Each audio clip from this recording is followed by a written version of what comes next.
అందరికీ నమస్తే. నేను మీ కందిలి రాజేందర్. హుజూరాబాద్ ఎమ్మెల్యే పాడి కౌశిక్ రెడ్డి మీద పోలీసులు ఇటీవలే అమల్లోకి వచ్చిన భారత న్యాయ సంహిత చట్టం కింద కేసు నమోదు చేశారు. నిన్న జెడ్పీ సమావేశంలో ఆయన అధికారుల విధులకు ఆటంకం కలిగించారంటూ జెడ్పీ సీఈఓ ఇచ్చిన ఫిర్యాదుతో కేసు ఫైల్ చేశారు. తాను ఎమ్మెల్యే హోదాలో తన పరిధిలోని ఎంఈఓలతో ఇటీవల మీటింగ్ పెట్టానని, ఆ ఎంఈఓలందరికీ డీఈఓ జనార్దన్ మెమోలు జారీ చేశారంటూ కౌశిక్ రెడ్డి జెడ్పీలో నిరసన వ్యక్తం చేశారు.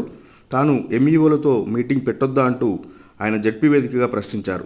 తక్షణమే డీఓను సస్పెండ్ చేయాలని ఆయన డిమాండ్ చేశారు. ఈ అంశమై సమాధానం ఇవ్వకుండా కలెక్టర్ బయటికి వెళ్తుండడంతో ఆయన నేలపై బైఠాయించి ప్లకార్డులు ప్రదర్శించారు. జెడ్పీలో నిరసన చేపట్టడంతో ఈ మేరకు ఆయన మీద కేసు నమోదు చేశారు. బీఆర్ఎస్ వర్కింగ్ ప్రెసిడెంట్ కేటీఆర్ దీన్ని తీవ్రంగా ఖండించారు. పోలీసులు, అధికారులు, ప్రభుత్వ పనితీరును ఆయన తప్పుపట్టారు.